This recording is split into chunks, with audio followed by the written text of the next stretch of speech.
Holding a mic, so I'm going to shut this off, put the lapel back on. Yeah, I can stay with this one.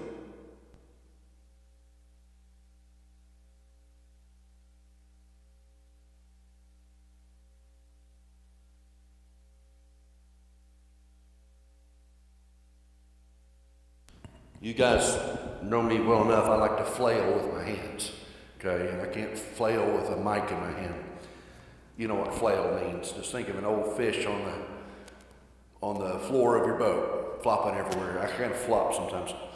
Okay, sorry if you're joining us on Facebook or YouTube on our live stream. We had a little technical difficulty with our sound. Sound in the building is fine, but trying to get the streaming sound, hoping that's resolved now. Tonight, we start a new study, and I want to thank David for covering for me last week, and I know that was probably a challenging thing to throw at you, the very last that last chapter of Daniel is probably no devotional book that's easily understood. It's just something that was tidying up the rest of that book. You answered all the questions? Not all of them. Okay. Okay, you get the participation award. Thank you. But tonight, I want to start with a study of the book of Hebrews. How many of you like the book of Hebrews? I mean, who's not going to raise their hand to any book of the Bible probably, except I know some of you have told me, I don't like Revelation or some other book like that. Hebrews, believe it or not, by my very first Bible teacher on a college level, which was Hartzell Johnson, he would tell you that Hebrews is more difficult to understand than Revelation is.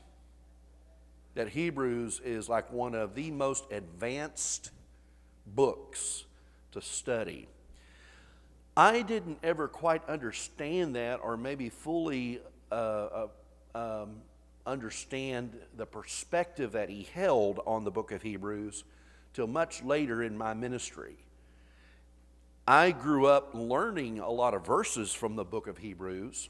As a matter of fact, just off the cuff, what famous verses that you remember, or maybe at one time you memorized some verses that are from Hebrews, which ones can you come up with, Ruth? Not so much, but it's like, where you go, I will go. Where you go, I will go. Okay. Okay. I know there's something like that in the Bible somewhere. I'm thinking of Ruth, actually. Okay. That's all right. The word is living and active, sharper than any two-edged sword, able to divide joint and marrow in the soul also. That's a good one. I love the fact that the Word of God is living. There's no other book you read that's as alive as this book. This book is alive, you know. That's a good one. Who else has a verse, maybe? The best definition of faith is the biblical one, isn't it? Now, faith is the substance of things hoped for, the evidence of the things not seen.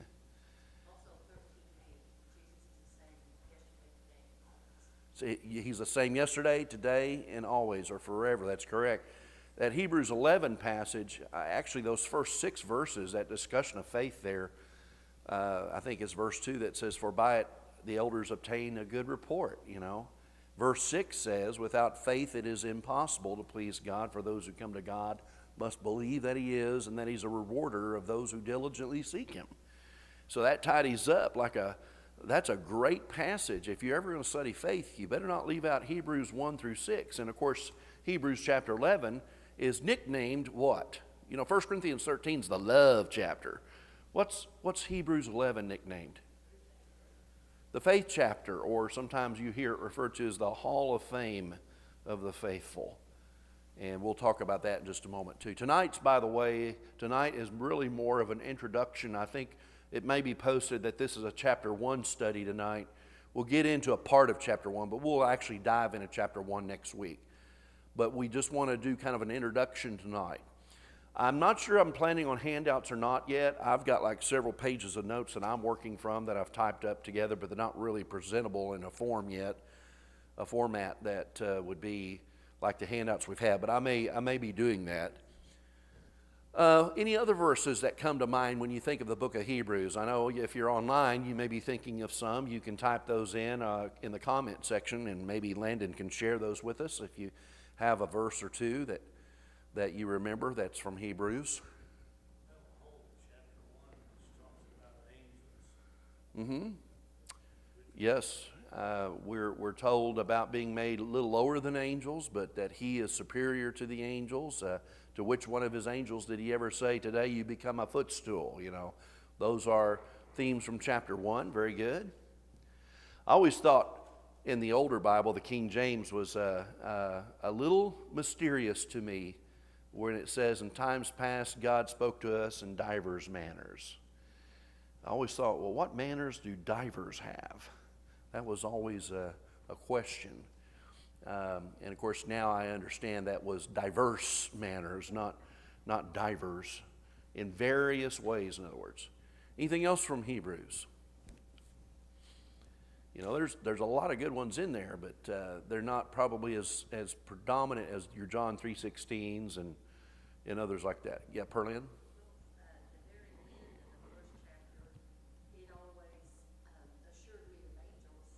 Okay. Ministering spirits, That's right. You know, Jesus talked about, I believe it's in the Gospel of Matthew 18, about children, their angels always see their faces. And so sometimes there's the question, well, do we have guardian angels? I believe we do. What I'm not sure of is, do each of us have an angel assigned specifically and exclusively just to us? They are ministering servants for the saints. We know that's true. I'd like to think that I've got more than one working on my behalf. I need one on this side, one on this side. I need an angel in front of me, an angel behind, above, and below, right, John? Wouldn't that be a comforting? Angels in the Outfield. How many of you watched that movie? That's a good movie. We're always watching. That was the line. Yes, Ruth. Your angels in therapy. When God assigned Ruth the angel, did the angel say, that's above my pay grade? Oh, no, I don't believe that for a moment. But you may have more than one, because you're a lot of work. I'm quoting Larry, by the way. Get him in trouble tonight. You're a lot of work. John?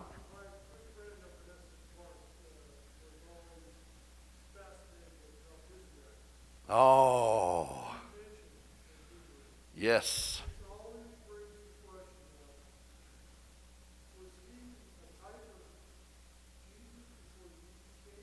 Yeah. And we're going to talk about types and antitypes. What did you tell them?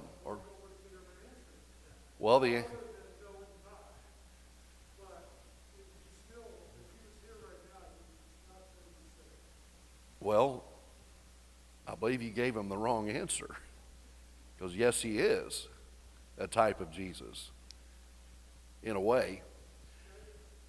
He's interesting. Melchizedek is interesting because although you don't really have a lot said about him, he's the king of Salem that Abraham paid tithes to. Remember that? But what's interesting, I think it's chapter 7. Let's go ahead and turn to chapter 7 in Hebrews. The description that we have in verse 3 is what is really bizarre and can throw you off. Hebrews 7:3. Speaking of Melchizedek, without a father or mother. Okay, that's different, right? Without genealogy, without beginning of days or end of life, resembling the Son of God. Now, that there is why I would say he is a type, because a type resembles something future. And the future that's being represented is the antitype of the type in the old, in the past. He remains a priest forever. Speaking of Melchizedek, okay, No father, mother, genealogy without beginning of days or end of life, resembling the Son of God, he remains a priest forever. That means he's still priest, a priest.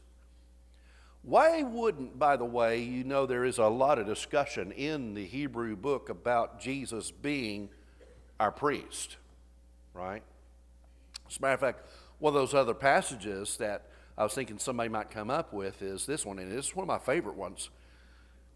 We do not have a priest who cannot sympathize with our weaknesses, but we have one who was in all points, just like us, tempted, yet without sin.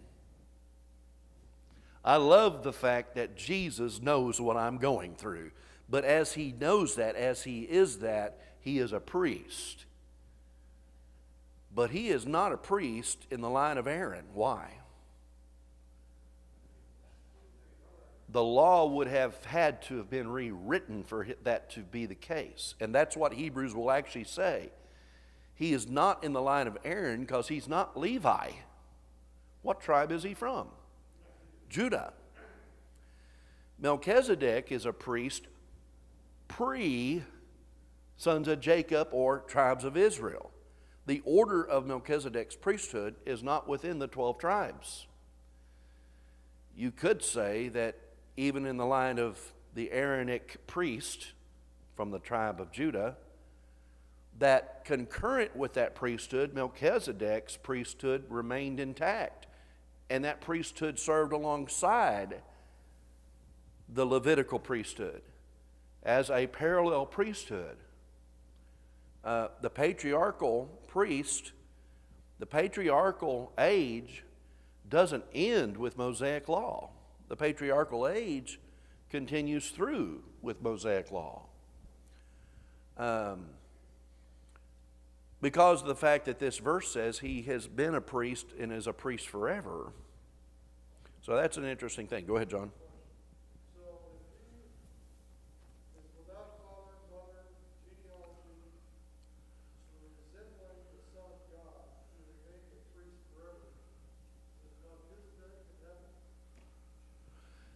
So this is the easier one to talk about than the other question you could have asked, because I can tell you about people who didn't die and went to heaven. Enoch's one, Elijah's another. I believe, yes, Melchizedek is another. But the other question that you didn't ask is, I'll ask now, was Melchizedek created uniquely from all others like Adam was and brought into this world without lineage, without a father and mother? Because that is how Adam was created.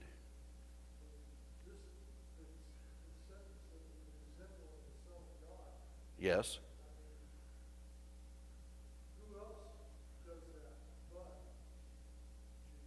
Yeah. Yeah.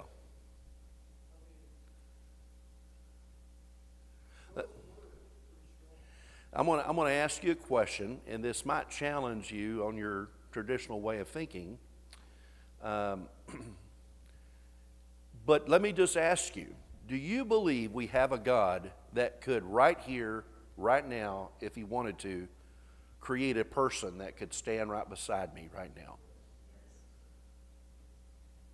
Well, if you do, then you wouldn't have a hard time swallowing the fact that, or the idea, or the probability that Melchizedek was such a person created in that way. He could be created as an adult. How was Adam? An adult. At least we know of age of reproductive ability, because that was the command given. Be fruitful and multiply. That's not to some 4-year-old or baby, that he's saying that to. Created. And by the way, angels are created, and we're in a discussion about angels. He was made a little lower than angels. We were made lower than angels. Angels were a part of the created scene. We have details about how Adam is created by dust of the ground. He breathes through the nostrils the breath of life, and that is followed by the creation of woman when he took a rib. But we have Melchizedek that comes out of nowhere with no genealogy. That has to mean that none of his DNA had existed before. It now exists. Go ahead, Ruth. Mm-hmm.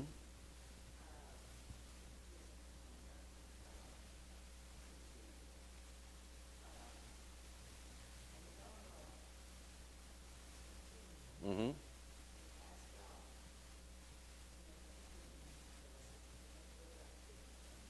Mm-hmm.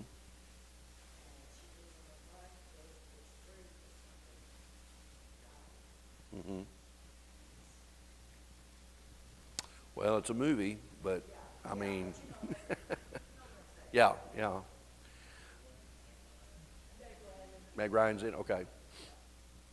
So those are some pretty interesting things. You see how now maybe Hartzell Johnson was right, that this is maybe one of the most advanced books to study, even more so than maybe Revelation, because there's some very bizarre or some off-the-wall angles that come into this, to the topics and themes of this book.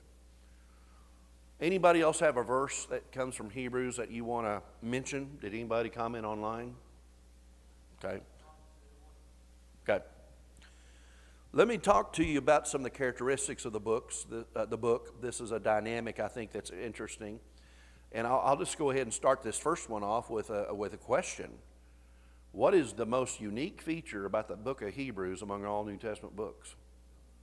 We don't know who wrote it. It's not given an authorship. It is not given any evidence from within, really good evidence saying, I am so-and-so who writes this book. There is some construct used to kind of determine whom are the most likely candidates. And whom do you think are the most likely candidates? Who do you think another one is? Could be Apollos. I haven't read anything on the Apollos theory, but there is another one I've heard. Luke. Luke is another candidate that might have written this book.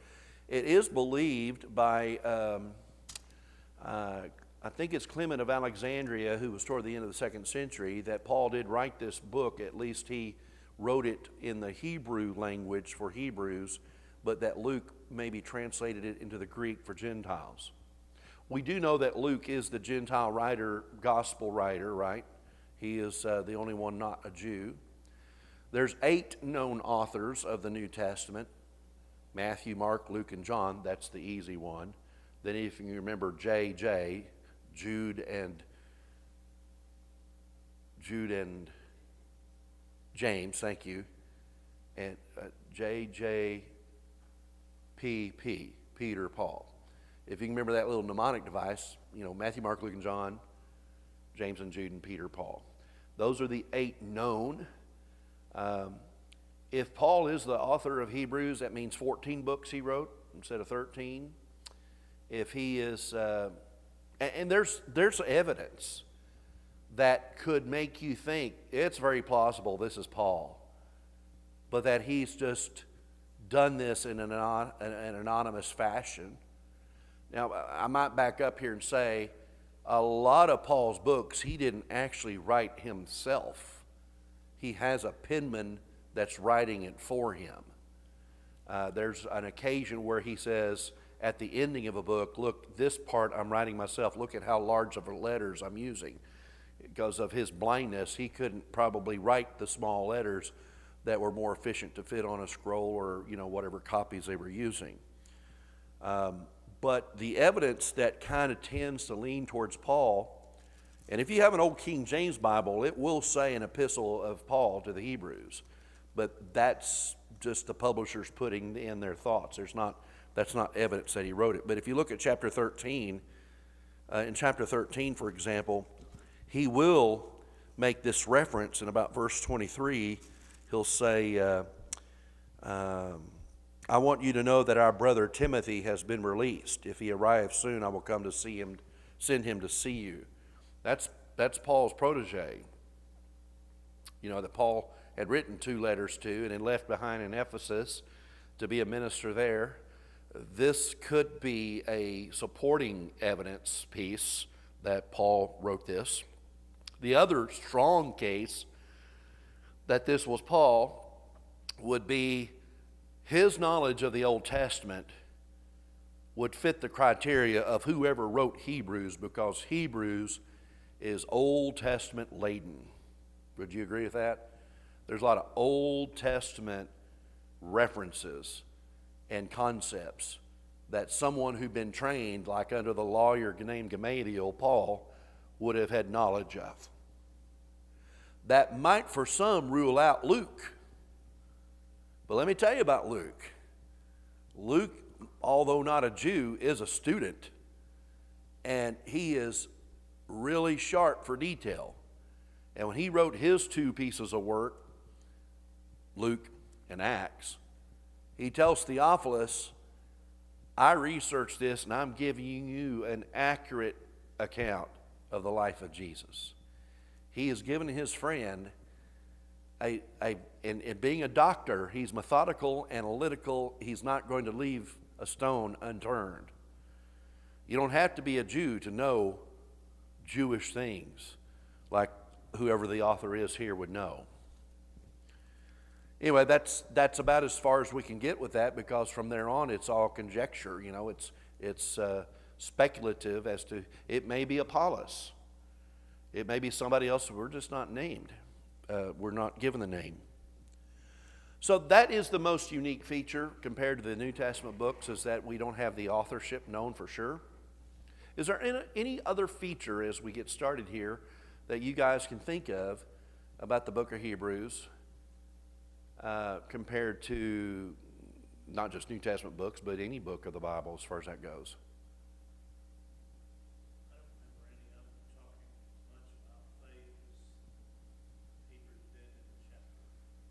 Okay. So the word faith in Hebrews is 25 times. And in chapter 11 alone, it's 15. And those 15 times in chapter 11, 13 of which are the by faith phraseology. By faith. So that's a characteristic of Hebrews. That the subject matter is faith. That's the Greek word pistos, and you know it's the set of beliefs that we have, the set of belief.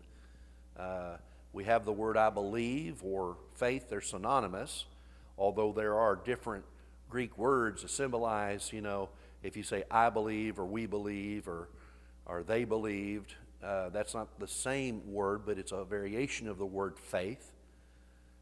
Faith. In reality means trust. It means to trust that that's there, okay? If I have a wireless mic here, you know, I know that somehow it's working. I'm speaking. I can tap. You hear it through the sound, but you don't see a cable attached. There's a cable from this to here, but where's it connected to the speaker? There's a frequency somewhere, isn't there? And you trust that that's there because you're hearing the evidence of it, right? So you don't have to see it, but you do believe it. And same with radio frequencies, which this is a radio frequency. Wind, you know, is a great example of you don't see it, but you know it's there. That's trust, or if you ever done a trust fall exercise, if you want to see one, Haley, get up here and I'll have you. No, I'm kidding. I was going to have her catch me, but I'm not sure that would turn out well for Haley. Not that I don't trust you, I need like 10 Haleys.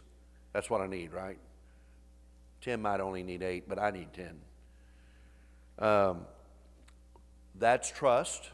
It's to be convicted of something. What are some other topics besides faith? Or maybe if we're continuing on words or concepts or themes, what's another unique feature of Hebrews? There's another 2-word phrase.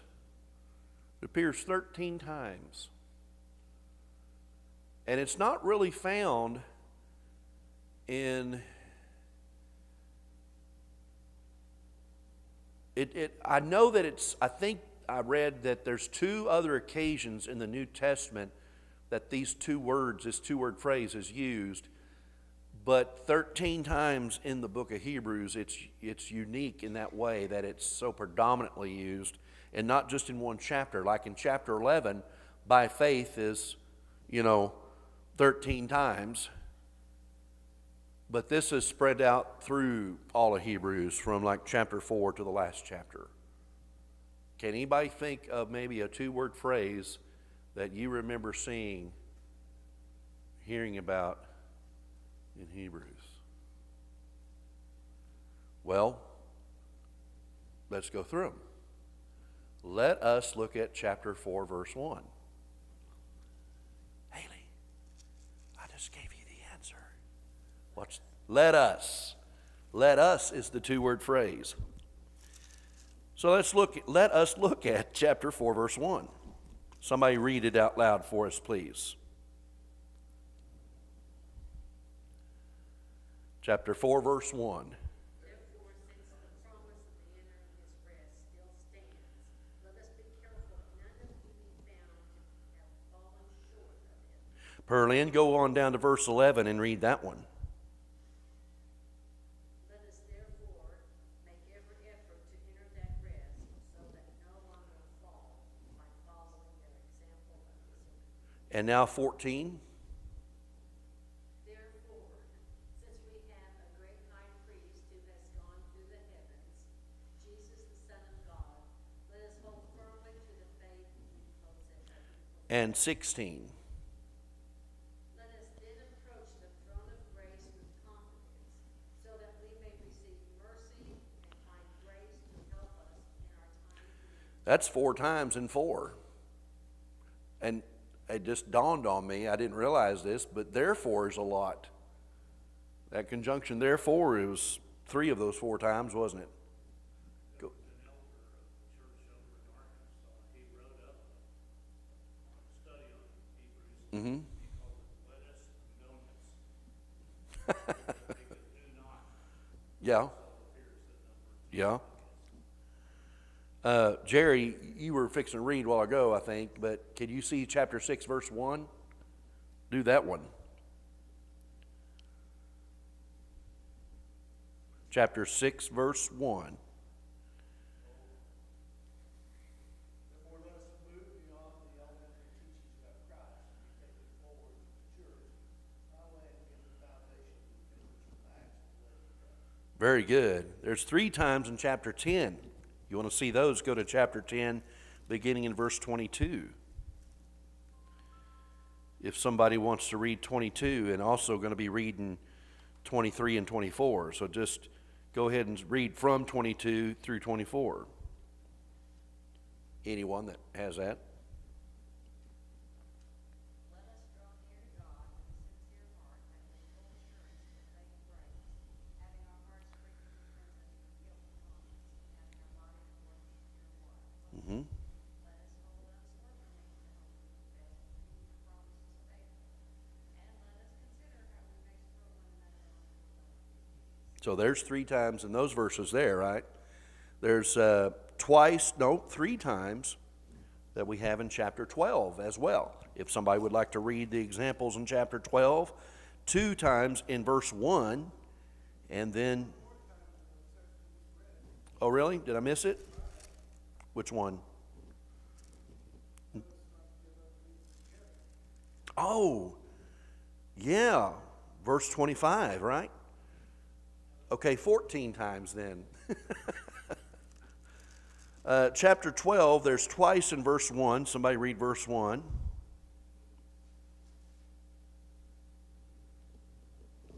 Therefore, since we are surrounded by a great cloud of witnesses, let us throw off everything that hinders and sin that is so easily entangled, and let us run with perseverance the race marked out for us. Very good. And also in chapter 12, look at verse 28.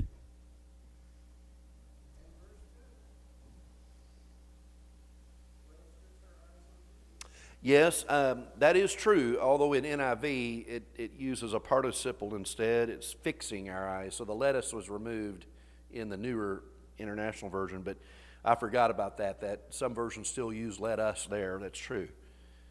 Verse 28.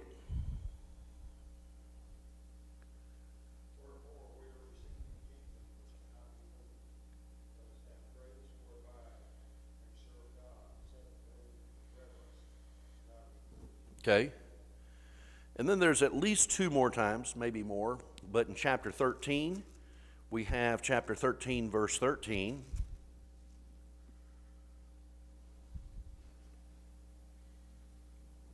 Let us then go to him outside the camp, bearing this grace before. Okay. And then verse 25. Well, this one in NIV doesn't appear with the words let us. Sam, you're using King James, right? What is your verse?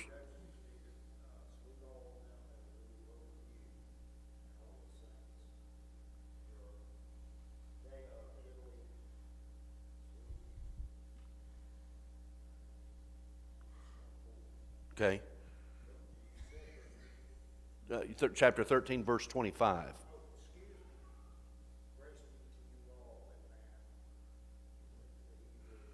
That, okay. Written to the Hebrews by Timothy. Okay. That read different. This 1325 may be a typo. I'm not sure that's was supposed to be in there because I don't hear a let us in that one. Okay, so it might depend on the variations of the different versions too. But how do you feel about, or not how do you feel, but what's the impact of somebody who's writing to you who is including himself in any of the directives he's given? Like, instead of saying, it's like me coming to you and say, you guys need to always be here at church. You need to think about being good stewards. You guys need to spread the news whenever you have the opportunity. You guys need to set a good example, always displaying fruit of the Spirit. You guys, versus we all need to attend church. We all need to be spreading the news. We all need to be good stewards. We all need to be encouraging each other. What's the impact difference?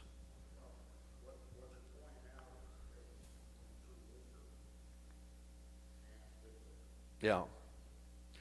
A dictator is kind of the one who sits on the horse and they're facing the enemy across the field, and then he'll point and have the trumpet sound and everybody goes, except he stays there. Okay? But then there's, go ahead, John. I was building up to a very thunderous. Well, then there's the guy who, what movie is it Mel Gibson is in? He's riding up and down there. Yeah, what is it? Braveheart. Then there's the guy who's rallying the troops. He's not just giving a command, go charge, you know. No, he's giving an inspiring speech, and he's getting the mustering up the army thing going, and then he goes with them with that war face on riding. Right? There's a difference. John, go ahead. One verse, and I read part of it in 12:1. It says, therefore, since we are surrounded by such a great cloud of witnesses. Who that be? Yeah, well, who the cloud of witnesses are? Well, because therefore is a conjunction. It's not the start of a new discussion. It's built on what was previously said. The Hall of Fame of the Faithful, which includes the Abrahams and Noahs and the Isaacs and the Jacobs and the Gideons and the Deborahs and all these that were listed, plus so many more that weren't listed by name, but there were many more. That is the cloud of witnesses. And I would also, and I've used this many times, and I mean, although not in actuality being referred to, but I think maybe at least alluded to, that since that time there's been many more added to that list that Hebrews 11 characterizes. Loved ones that have gone before us that were faithful. Now, I'm not necessarily into me being the deciding factor of who is in heaven and who's not, but I'm a hopeful person to believe Wes Ailey is in heaven and that the Larry Larimores are in heaven. And I was just thinking Larry Larimore because it's been 5 years. His nephew wrote a little piece a couple of weeks ago about one of our church members that drowned back in the flood in 2019. And I'm thinking, that's, and my dad or my grandparents or whoever you might be thinking of in your family, I see them in the stands with the Abrahams and the Jacobs and the Isaacs. Rhonda, And to me, that's more stirring of my faith than anything just on paper when you think about, therefore, since we have so many that have gone on before us, that's my cheer group. That's my rallying. Therefore, since we're surrounded, and I ran track, and I can think of people in the stands cheering me on. And if you ever played sports, you've had probably people that cheered for you. And that is motivating. And this whole view is not just with the fact you got people cheering you on who have been this way before. You got Jesus at the finish line that you're focusing your eyes on. Fix your eyes on Jesus. Let us fix our eyes on Jesus. Who did what? Ran this race and won. And now he is saying, come on, Tim, come on, David, come on, Haley, come on, Ruth. You can do it. And that's motivating. When the writer is saying, let us do this, we're going to get through this. I just think it means more for me to say, we can get through this than saying, Don, I hope you get through this. Because just then you think, oh, I'm alone? Yeah, but we're cheering for you, But when you say, we've got this, that's a common phrase, right? We've got this. Jerry, did you ever feel that way when you had your little episode recently? Did you feel the presence of other people who were in this with you? Judy, we've got this, right? So that collective, that view of writing from a collective like that means something to me. Sam? Yeah.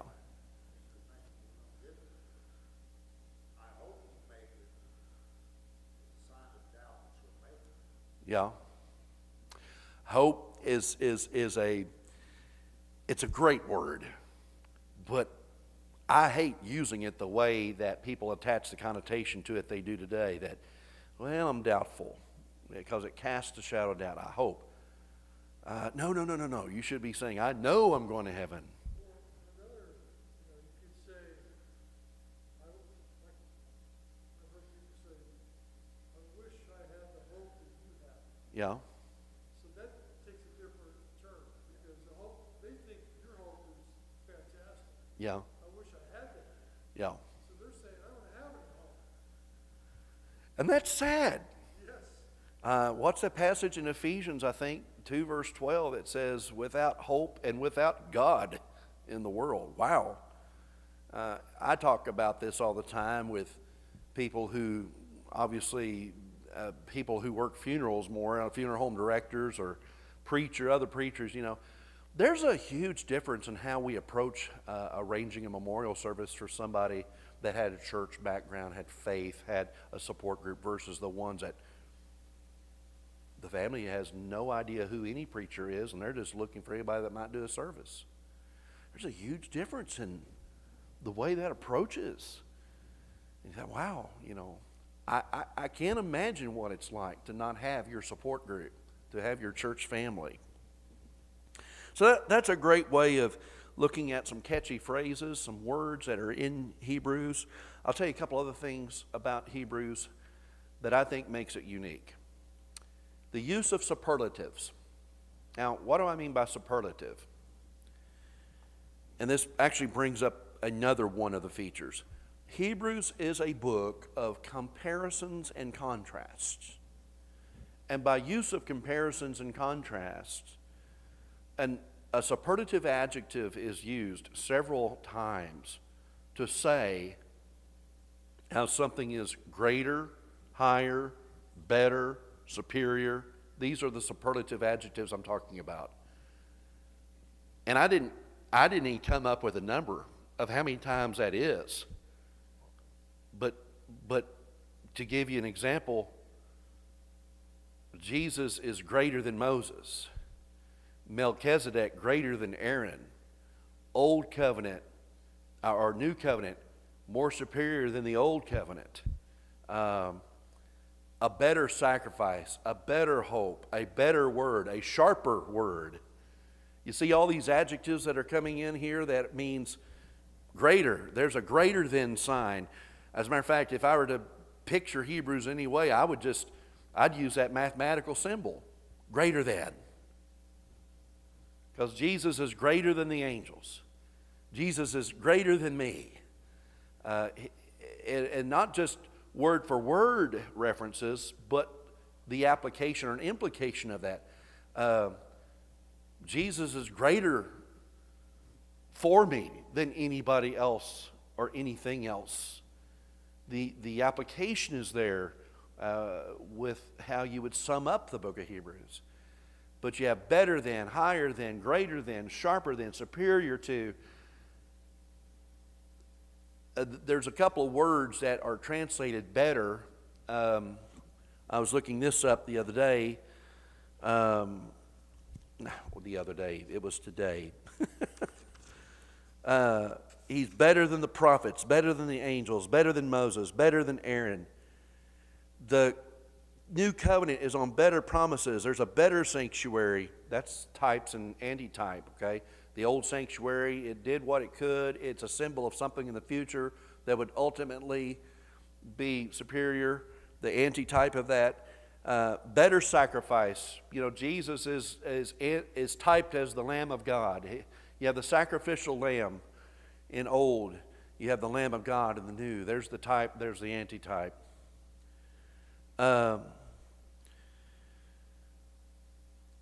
So there's the superlatives. The superlative adjectives, the contrast, the comparisons. There's something else about the book of Hebrews. Although it's not unique to just Hebrews alone, you definitely see this in many other letters, and especially Pauline letters. And that is key warnings that are in the book. A warning against drifting. A warning against departing. A warning against disobedience. A warning against being dull. A warning against despising. A warning against defying. And then there are some of those passages that are not necessarily warnings, but they could be taken as warnings. The warning thing kind of reminds me of Jesus in the 7 churches of Asia and the letters that are written to them by him when he says, I know your deeds, here's what I like about you, but then these are the things I have against you. The things I have against you are warnings he's given. He says, if you don't change this behavior, this line of thinking, I'm coming to remove your lampstand, that candlestick, right? That's a warning. But then there are those kind of warnings that are a little more subtle, like be careful that this doesn't happen or this will happen. And those are kind of warnings too, but they're not like you've already been doing this and here's what you get if you don't change. This is more like you're close to doing this, and so this is more of a mitigating, like prevention. Be careful about how you do something. Be careful. It's kind of like be aware. It's like Paul saying to the Ephesian elders, be aware there are wolves in sheep's clothing. It's not like they've fallen for it yet, but you need to be aware of it because you could. And that's just the warning. That's more of the prepare yourself to be ready. And that's in Hebrews a lot. The staunch, laid out, candid warning. Here's what some people are doing. For example, I think Tim brought this up a while ago, the Hebrews 10:25 passage. Let us not give up forsaking the assembly as others are doing. That was being done already. That's a warning, isn't it? But so there's some very bold and there's some maybe more subtle. Okay, let me pause there and see if there's any questions about Hebrews. We've got about 8 minutes left. I want to read the first 4 verses here in just a second. But any other questions or uniqueness about Hebrews that you guys can think of? Okay, let's look at chapter 1. We've covered a lot of verses, skimming what we might say surveying some verses. Oh, by the way, it is believed that probably written in around mid-60s of AD, 63 to 65 perhaps. A lot of Paul's letters are in that zone, 67, 68. Most everything in the New Testament's written prior to 70 AD, with the exception of John's letters.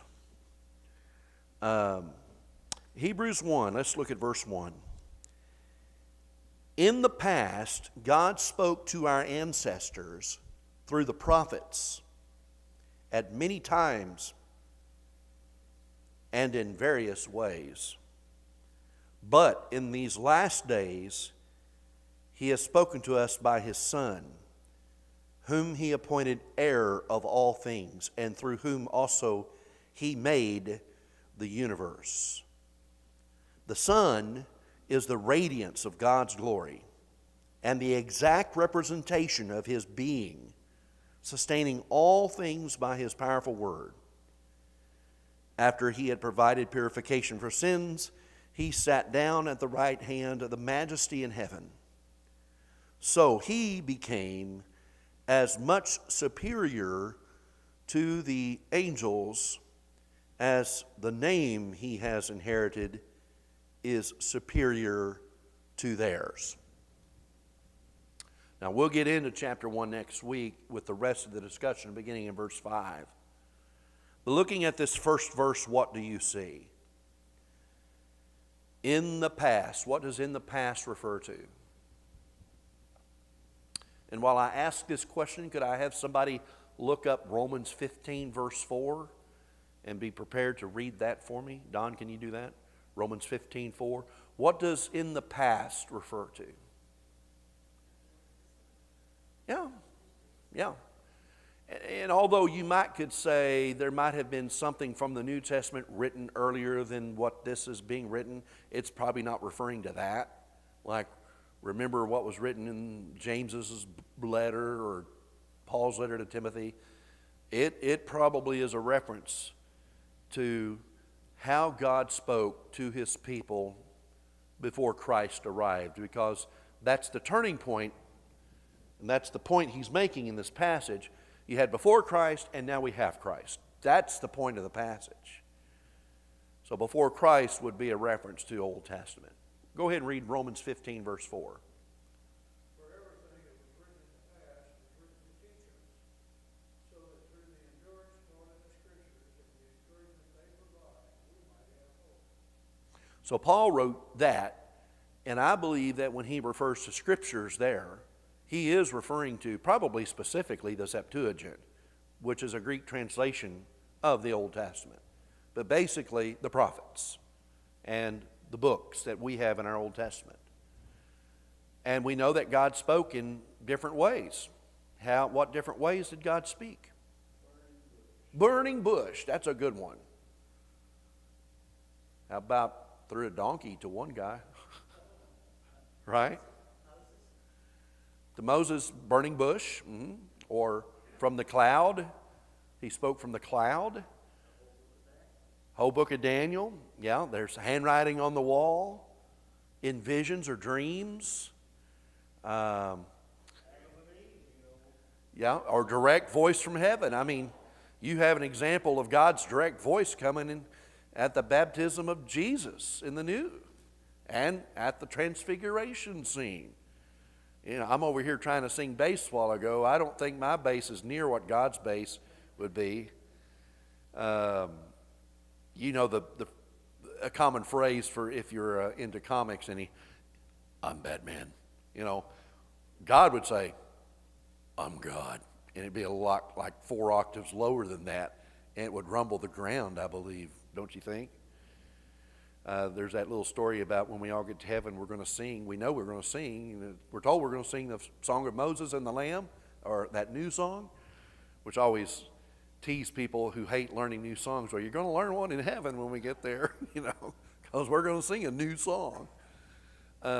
Anyway, well, what are you going to sing when you get to heaven? I'd like to think I get my good tenor voice back I used to have.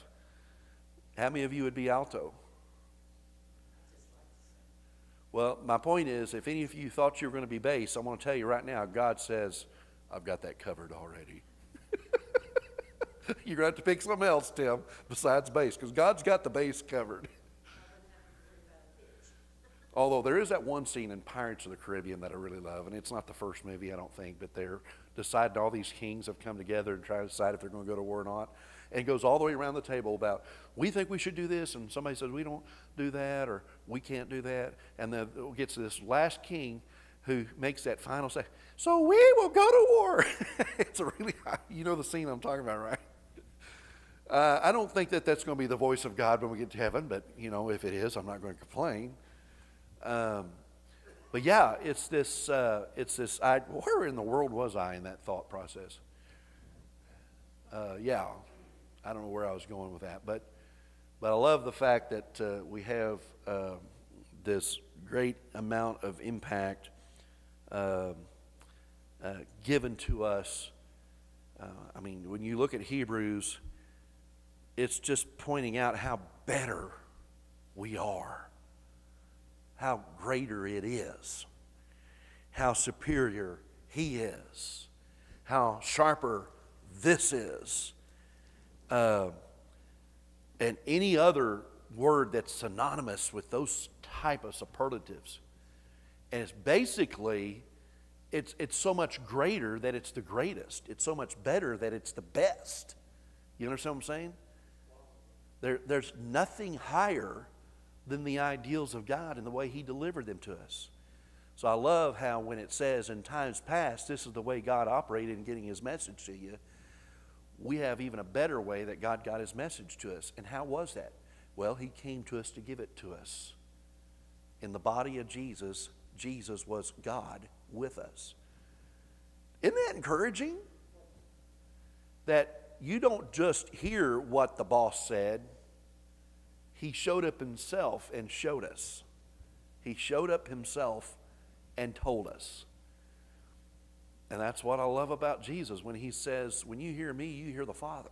I say what the Father has told me to say. When you've seen me, you've seen the Father.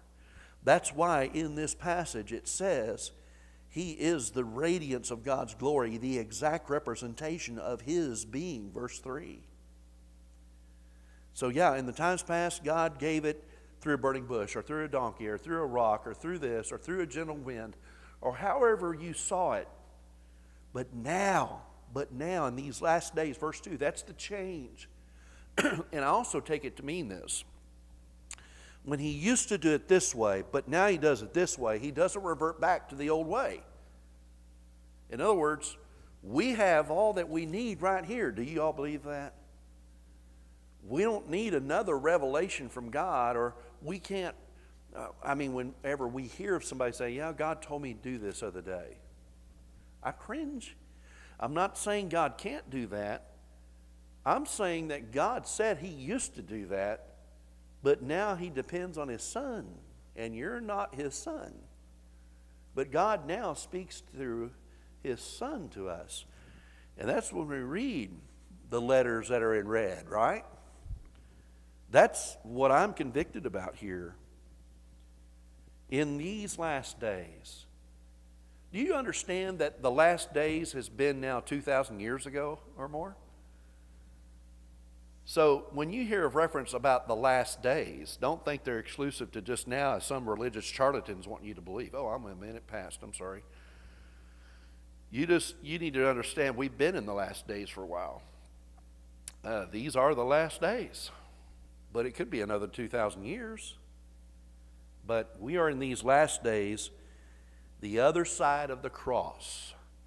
That's the dividing point of in the past or before. How did Romans 15:4 say it again? whatever has been written aforetime, or in the past, or in this one where it says in the past, it simply means before the cross.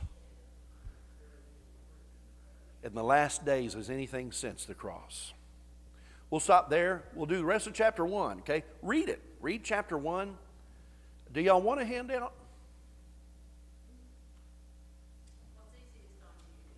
I think I was thinking about doing a handout that would just be a 1 page each night instead of being confusing when I hand you 2 pages that you might get them mixed up. But I'll probably give you something, okay? I'll give you a little outline on it.